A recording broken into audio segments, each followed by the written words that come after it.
लोगों को लगता है कि करण जौहर ने हमेशा आलिया भट्ट को फेवर किया है, अपनी मूवीज में काम दिया है, बल्कि दूसरे डायरेक्टर्स की मूवी भी किसी तरह आलिया को दिलाने की कोशिश की है। आलिया ने हार्डली ऐसी कोई मूवी की होगी जो उन्हें ऐसे ही मिल गई होगी, वरना उन्हें मोस्टली मूवीज टैक्टिक्स यूज करने के बाद ही मिलती है, भले ही वो डायरेक्टर्स तक ना चाहते हो उनको लेना। एंड ये पूरी हिस्ट्री है उनकी, this is how our career is build. एंड आज हम इसी बारे में बात करेंगे कि उन्हें उनकी सारी मूवीज कैसे मिली हैं। बिकॉज अभी भी seems like they both are same. जैसे ही किसी डायरेक्टर की मूवी हिट होती है, ये लोग उसके पीछे पड़ जाते हैं। जैसे अभी इन दोनों ने अपने आप को यामी गौतम का फैन डिक्लेयर कर दिया है, जो कि इससे पहले कभी नहीं हुआ। इवन तो यामी हमेशा से ही एक अच्छी एक्ट्रेस है। एंड ये भी मूवी ओटीटी में आने के बाद इन लोगों ने पोस्ट किया, तब नहीं जब ये मूवी थिएटर में लगी हुई थी। ऐसे कैसे फैंस है जो थिएटर भी नहीं जा सकते मूवी देखने। एंड ये सब मे भी इसलिए हो रहा हो क्योंकि यामी गौतम के हस्बैंड आदित्य धर की मूवी धुरंधर हिट हो चुकी है। सो नाउ आलिया इन दोनों के गुड बुक्स में आना चाहती है। इवन तो उन्होंने 1 महीना लगा दिया धुरंधर के बारे में पोस्ट करने में, जबकि वो अक्सर अपनी फेवरेट मूवीज को अप्रिशिएट करती रहती हैं। एंड वो रणवीर सिंह को अपना बेस्ट फ्रेंड बुलाती थी। He used to support her a lot during Gangubai. एंड उनकी 2 साल से कोई मूवी नहीं आ रही थी, फिर भी वो अवॉइड कर रही थी इस बारे में बात करना, even in interviews. May be because movie थोड़े से कॉन्ट्रोवर्शियल टॉपिक पे थी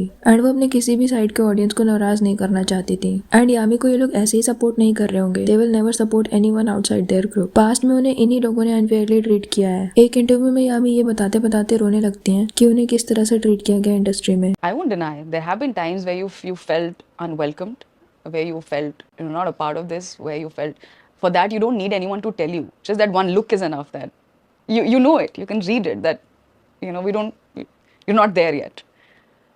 But then I think my family. Yes. Yeah, I mean it's a very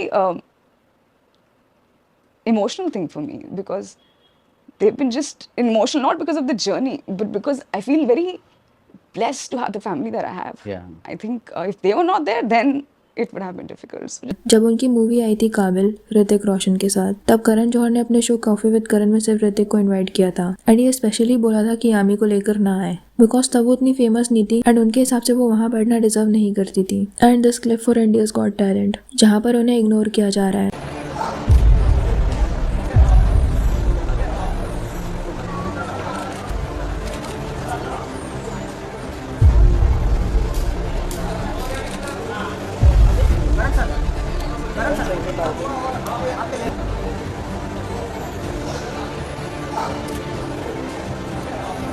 but अभी अचानक सब उनके फैंस बन चुके हैं। एंड ये आलिया का बहुत ओल्ड पैटर्न है कि वो कैसे किसी भी डायरेक्टर के पीछे पड़ जाती है जिसकी कोई भी मूवी हिट हो रही हो या फिर उसके पास एक अच्छी सी स्क्रिप्ट हो। जैसे पहले आलिया ने गंगूबाई के लिए बोला था कि संजय लीला भंसाली ने उन्हें ये मूवी ऑफर की एंड वो श्योर नहीं थी कि वो ये रोल कर भी पाएंगे कि नहीं, बट भंसाली वो श्योर। बट एक्चुअली में संजय लीला भंसाली ने कुछ और ही बताया। उन्होंने बताया कि वो इंशाल्लाह शूट कर रहे थे उनके साथ, जो कि सडनली बंद हो गई। She broke down, cracked up, cried, raved, ranted and locked herself in a room. Then I called her up after 1 week and said you are playing Gangubai. Jigra के डायरेक्टर ने बताया था कि उन्होंने इस मूवी की स्क्रिप्ट करण जौहर को भेजी थी एंड उन्होंने बिना बताए आलिया को भेज दी, बिना उनसे पूछे। एंड सीम्स लाइक उन्हें जबरदस्ती लेना पड़ गया आलिया को। He had this idea, and I guess then he had an idea of who he wanted to do the film with. No, actually. No. So I had written one very kacha-pakka email with a very stream of consciousness thought, sent it to Karan, and I think 6-7 hours later he called saying I've already sent it to Alia, and I was really not happy with it. I was like, I would have at least done some spell check, grammar check, hygiene,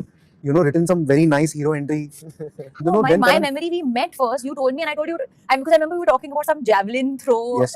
Something. No, we met after that email, after you read that email. Okay. So Karan said, so that email was sent. I was like, why did you do this?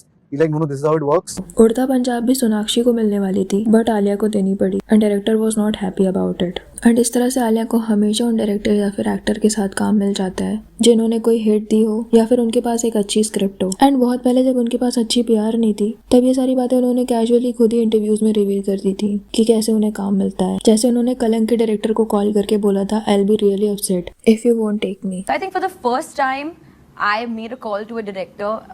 I called him up and I called Karan up and I said, listen, I just want you to know that I will be really upset if you don't take me in this film. Okay. Like I really want to be a part of this film. And Abhishek just laughed and he doesn't say much. So he was like, I know. And he knew that I wanted to be a part. Imagine life कितनी unfair, किसी को बस phone करके ये बोलकर काम मिल जा रहा है एंड कितने सारे लोग कितनी मेहनत करने के बाद भी उतना अर्न नहीं कर पा रहे जितना शायद वो डिजर्व करते हैं। डियर जिंदगी भी किसी और को मिलने वाली थी, बट आलिया अपसेट होने लगी तो उन्हें मिल गई। I also heard, and I'd love to hear from you, that they were actually going to make Dear Zindagi with another actress. Yeah. And it was Shah Rukh and Karan who really pushed Gauri Shinde just to convince her that you wouldn't look too young for the role. That I don't know about. I know that there was someone else on board earlier, and then there was a conversation about maybe going to me, and that's all I know. Then next thing I know, Gauri came to me, and then we were on board. उड़ता पंजाब के director imagine भी नहीं कर पा रहे थे उन्हें उस रोल में, बट उन्हें देना पड़ा एंड उन्हें बहुत डेज लग गए ये चीज एक्सेप्ट करने में. एंड आलिया शेमलेसली उस इंटरव्यू में बोल रही थी he has to make peace with the fact that it's actually going to be me. Even for example, for Urta Punjab, actually that's when I went to a director and I said that I really want to be a part of this film. And he said, okay, I need to sit down and imagine you like this girl, because I never even in my life thought that you'd be able to play this character. So it took him a day or two to actually think about it. And then when he tweaked the little things around in his head, actually he didn't have to tweak anything. He just made peace with the fact that it would be me. He didn't tweak anything. He just made peace with the fact that it would be me. Karan Johar ने भी उनके लिए कई जगह request की है, जैसे इम्तियाज अली से हाईवे के लिए, जबकि वो किसी 30+ एक्ट्रेस को चाहते थे इस रोल में. करण ने संजय लीला भंसाली से बात की थी आलिया को काम देने के लिए. गौरी शिंदे से भी उन्होंने ही रिक्वेस्ट की थी कि डियर जिंदगी में जो एक्ट्रेस फाइनल हो चुकी हैं उन्हें रिप्लेस करके आलिया को ले लें. And this is much more than nepotism. इतना सपोर्ट शायद ही किसी को मिलता होगा. इतना सपोर्ट हर नेपो किड को भी नहीं मिलता जितना आलिया को मिलता है बिकॉज ऑफ करण. जबकि देखा जाए तो she is a decent actress है. काफी काम उन्होंने बहुत अच्छा किया है, बट ऐसी कोई बहुत ग्रेट एक्ट्रेस नहीं है वो. गंगूबाई, जिगरा, रॉकी रानी, ये सब तो एक ही एक्सेंट में निकाल दी उन्होंने. तुम लोगों ने आज मुझे कमाटीपुरा का प्रेसिडेंट बनाया है. Thank you. गंगू को इतना प्यार दिया है. Thank you. दूर के रिश्तेदार ने पनाह दी और भारी किराया वसूल किया. छोड़ना भाटिया सब. कहानी बहुत लंबी है और भाई के पास वक्त बहुत बहुत कम. आपने कुछ देर पहले औरतों को मिठाई के डब्बे से कंपेयर किया था ना प्रधान जी. जिस दिन आप लोग हमें इस तरह ऑब्जेक्टिफाई करना बंद कर देंगे, शायद उसी दिन से हर रोज हर जगह ऐसी दर्दनाक खबरें आनी भी बंद हो जाए. कमाल है, नजर खराब आपकी और पर्दा करें हम. ये कैसा इंसाफ हुआ?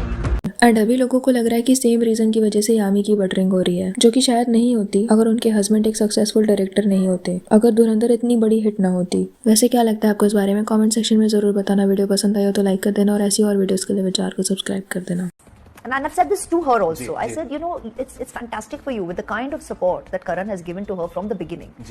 And to have that kind of an establishment with you is very comforting, because you kind of, it's not tough in terms of the kind of, you can have it all laid out for the longest time to come. And she smiled, and I told her, I said, it's great for you as an actor, ki, bhai, you know, there's good work and only good work and only good work up ahead, and only good opportunities ahead.